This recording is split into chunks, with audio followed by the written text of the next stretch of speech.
Tahsin Riyad, BNP স্থায়ী কমিটির সদস্য আমির খসরু মাহমুদ চৌধুরী বলেছেন, গণতান্ত্রিক প্রক্রিয়া অব্যাহত থাকলে দেশের অর্থনৈতিক অবস্থা ভালো হবে। সুতরাং আমাদের সুষ্ঠু নির্বাচনের মাধ্যমে প্রথমত গণতান্ত্রিক প্রক্রিয়া শুরু করতে হবে।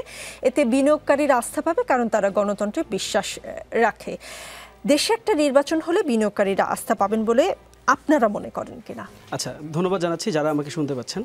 আমি আপনার প্রশ্নের উত্তরটা আমি দিব, তার আগে আমার কাছে মনে হয়েছে যে আমার বিজ্ঞ দুজন আলোচক যারা বিভিন্নভাবে সমালোচনা করেছেন, এটার উত্তরটা আমি আমি একটু বলি, আমাকে একটু বলতে দিন। আমি তো শুরুই করিনি এখনো কথা, সুযোগ দিতে হবে। Before starting my speech, please continue, please. Okay, thing is, দেখেন খুব পরিষ্কারভাবে একটা ব্যাপার বলি।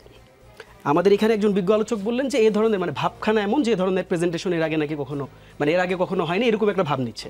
আমি আপনাকে প্রশ্ন করি, এরকম বাংলাদেশে এরকম ইনভেস্টমেন্ট সামিট বাংলাদেশের স্বাধীনতার পর আসলে কি হয়েছে কিনা আপনি আমাকে উদাহরণ দেখান। আপনি তো আমাকে উদাহরণ দেখাতে চাচ্ছেন না। দেখেন, আমাদের ফ্যাক্ট বুঝতে হবে। ফ্যাক্ট হচ্ছে যে it's nothing about doctor Yunus government, it's nothing about কে এটা করছে। আমরা সেদিকে দেখতে চাই না, আমরা দেখতে চাই হচ্ছে বাংলাদেশে পজিটিভ কি কাজটা হলো। আপনি আশিক ভাই যিনি যে প্রেজেন্টেশনটাকে নিয়ে আজকে অনেক বেশি আলোচনা হচ্ছে বাংলাদেশে, আমি আপনাকে প্রশ্ন করি, আপনি বাংলাদেশে এর পূর্বে আপনি আমাকে হলফ করে দেখান, এর পূর্বে বাংলাদেশে এত স্মার্ট প্রেজেন্টেশন আপনি নিজে দেখছেন কিনা? আপনি তো দেখেন না ইনফ্যাক্ট। এখন তাহলে অনেক প্রশ্ন আসতে পারে, এটাকে আমরা যেমন ট্রেডিশনাল আলাপটা আমরা আসি, যেমন আমরা এখানে এই মঞ্চে বসে আমরা বিগত সরকারের অনেক উন্নয়নের গল্পটা আমরা শুনলাম আবার নতুন করে। কারণ ফ্যাক্ট আমি আপনাকে বলি, দেখেন গল্পটা কোথায় জানেন? গল্পটা হচ্ছে বাংলাদেশে বিনিয়োগ সম্মেলন বা বিনিয়োগ সামিট, এ ধরনের প্রোগ্রাম বাংলাদেশের আগে হয়েছে। কেমন হয়েছে? এরকম হয়েছে যে সেখানে চাটুকারিতা দেখেছি আমরা, এরকম হয়েছে সেখানে বিদেশি বিনিয়োগকারীদেরকে আমরা দেখে নেই, দেখছি একটা খোলস, দেখছি কিছু চাটুকর মানুষজন চারপাশে বসা, আর সারাটা দিন ধরে আমরা দেখছি যে সেখানে একজন ব্যক্তিকে কেন্দ্র করে পুরো বিনিয়োগ সম্মেলনটাকে সাজানো হয়েছে, একটা দলকে কেন্দ্র করে পুরো বিনিয়োগ সম্মেলনটাকে, বিনিয়োগ সামিটটাকে গোছানো হয়েছে। দেখেন, আমি একটু সহজ করে বলি, আপনাকে পাবলিক পারসেপশন বুঝতে হবে। ধরেন আমি যদি এখন বলি যারা প্রশংসা করছে তারা কার, আপনি নিজে আইডিগুলোতে ঢুকে দেখেন। যেই জেনজিরা পরিবর্তন চেয়েছিল, আমি বলি মাঝে মাঝে যে আদমজি ক্যান্টের যে ছেলেটা, রাজুক উত্তরা যে ছেলেটা, ইডেন কলেজের যে মেয়েটা রাস্তায় দাঁড়িয়ে হচ্ছে পরিবর্তনের কথা বলেছিল, তারা আজকে আশিকদের প্রশংসা করছে, তারা আজকে এই বিনিয়োগ সম্মেলনের প্রশংসা করছে। এখন সেই প্রশংসায় যদি আপনি আপনার উদারতা না দেখান, সেই প্রশংসায় যদি আপনি আপনার সংকীর্ণতা দেখান, এটা আপনার সংকীর্ণতা, এটা আপনার ক্ষীণ দৃষ্টিভঙ্গি, সে জায়গাটাতে স্যার আমার কিছু করার নেই। বা আপনার যদি গাত্র দেওয়া হয় বা আপনার যদি কষ্ট লাগে, ইটস কমপ্লিটলি অন ইউ। এটা ইউনূস সরকারেরও কিছু এখান থেকে কমে যাবে না, আশিক সাহেবেরও কিছু কমে যাবে না। আশিক সাহেব তো তার সর্বোচ্চটা স্যাক্রিফাইস করেই বাংলাদেশে এসছেন, এই বাংলাদেশে এসছেন। তো আমি আপনাদেরকে আজকে প্রশ্ন করতে চাই, এই মঞ্চ থেকে প্রশ্ন করতে চাই, বাংলাদেশে কোনো রাজনৈতিক দল এখন পর্যন্ত আশিক সাহেবদের মতন একজন ভালো প্রেজেন্টার কি তারা তৈরি করতে পেরেছেন? আপনি আমাকে দেখান, পারেন নাই তো আপনারা।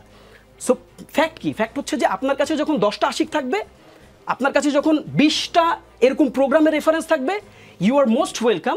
আপনি তখন এই ধরনের প্রোগ্রামের সমালোচনা করেন। বরং এই মঞ্চ থেকে আমি বিডা এটার ব্যাকগ্রাউন্ডে যারা কাজ করেন, দেখেন আপনি কি কখনো ইভেনচুয়ালি ব্যাকগ্রাউন্ডে যারা কাজ করে এই ধরনের সমালোচনা আপনি কখনো দেখেছেন এর আগে? তাদেরকে তো সামনেই আনা হয় না, তাদেরকে সামনে প্রমোট করা হয় না। আমি আজকে আপনার যমুনা টিভিকে ইনফ্যাক্ট ধন্যবাদ জানাতে চাই যে এই প্রোগ্রামের ব্যাকগ্রাউন্ডে যে ভদ্র লোকরা যারা কাজ করেছেন, আপনারা তাদের থেকেও লোকজনদের কাছে সামনে এনেছেন, মানুষরা তাদেরকেও দেখতে চায়।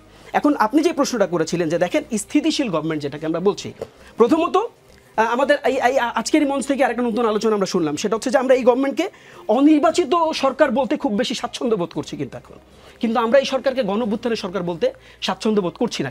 কেন জানেন? কারণ অনির্বাচিত সরকার বললে বাংলাদেশের যে রাজনীতি দাঁড় করানো যায়, অনির্বাচিত সরকার বললে এখানে এই সরকারকে সমালোচনা করার অনেক স্কোপ তৈরি হয়ে যায়। বরং আমরা কিন্তু এটাকে পজিটিভলি এই সরকারকে কিন্তু গণঅভ্যুত্থানের সরকারও বলতে পারি, যে জুলাই আগস্ট আপরাইজিংটা হয়েছিল আপরাইজিংয়ের সরকারও বলতে পারি। আপনার প্রশ্নের উত্তরটা দিচ্ছি। প্রশ্নটা ছিল যে স্থিতিশীল গভর্নমেন্ট থাকলে কি আসলে আমির খসরু মাহমুদ চৌধুরী বিনিয়োগ সম্মেলন থেকে বের হয়ে এসে সাংবাদিকদের নির্বাচিত সরকারের প্রতি আসলে আস্থা থাকে। দুইটা টেকনিক্যাল ফ্যাক্ট। বাংলাদেশে এবার যে বিনিয়োগ সম্মেলনটা হয়েছে, এই বিনিয়োগ সম্মেলনে সকল পলিটিক্যাল পার্টিকে এখানে ইনভাইট করা হয়েছিল। It is because of why we should know. কেন? আপনি একটা বিনিয়োগ সম্মেলন করছেন, আপনি তো সংকীর্ণতার পরিচয় দিতে পারতেন, তারা কিন্তু দেয়নি। তারা সকল পলিটিক্যাল পার্টিকে এখানে ডেকেছে, তাদেরকে সামনের সারিতে বসিয়েছে, তারা তাদের কথাগুলো বলেছে, তারা তাদের ম্যানিফেস্টো, তারা কি ধরনের বিনিয়োগ কর্মসূচি তারা হাতে নেবে, তারা এই কথাগুলো বলেছে। এখানে একটি মেসেজ, যেখানে এই যে সারা পৃথিবী থেকে 50টা কান্ট্রির রিপ্রেজেন্টেশন এখানে ছিল, অলমোস্ট 400+ ডেলিগেশনস এখানে ছিল, তাদের কাছে এই মেসেজটি দেওয়ার চেষ্টা করা হয়েছে যে দেখেন, আমাদের অভ্যন্তরীণ পলিটিক্যাল ডিফারেন্স থাকতে পারে, আমাদের মধ্যে ডেমোক্রেটিক্যাল ডিবেট থাকতে পারে, দেয়ার ইজ ওকে, বাট বাংলাদেশের প্রশ্নে, বাংলাদেশের অর্থনীতির প্রশ্নে কিন্তু সকল দল একটা টেবিলে আছে, প্রথম। দ্বিতীয়ত হচ্ছে তিনি যে কথাটা বলেছেন, দেখেন স্থিতিশীল গভর্নমেন্ট অর্থাৎ নির্বাচিত গভর্নমেন্ট যদি আমি ধরে নিই, নির্বাচিত গভর্নমেন্টের ক্ষেত্রে যে কোনো দেশই বিনিয়োগের ক্ষেত্রে তারা স্বাচ্ছন্দ্য বোধ করে, এই জায়গাটাতে আসলে আমাদের কোনো দ্বিমত নেই, আমরা বারবার বলেছি। দেখেন এখন পর্যন্ত কি ডক্টর মোহাম্মদ ইউনূস তার কি মত চেঞ্জ করেছেন? তিনি কি বলেছেন যে না আমি ইলেকশনটা 27 সাল পর্যন্ত নিয়ে যাব? তিনি তো তার মতে এখন পর্যন্ত অক্ষুণ্ণ আছেন। তিনি তো বলেছেন যে এন্ড অফ দিস ইয়ার অথবা নেক্সট ইয়ারের মিড অফ দিস 26-এ আমরা ইলেকশনের দিকে চলে যাব। কাজেই আমাদের কাছে বারবার যেটা মনে হয়, দেখেন আপনি সত্যটাকে সত্য বলেন, এতে খুব বেশি ক্ষতিগ্রস্ত আপনি হবেন না। আপনি আশিককে আশিক বলেন না ভাই, সমস্যা নাই তো। তিনি যদি ভালো কিছু করে তো আপনার লাল সবুজের মানচিত্রকে এগিয়ে নেওয়ার জন্য তিনি করছেন। আশিক চৌধুরীকে আশিক চৌধুরীই বলতে হবে, সেটা আপনার দাবি।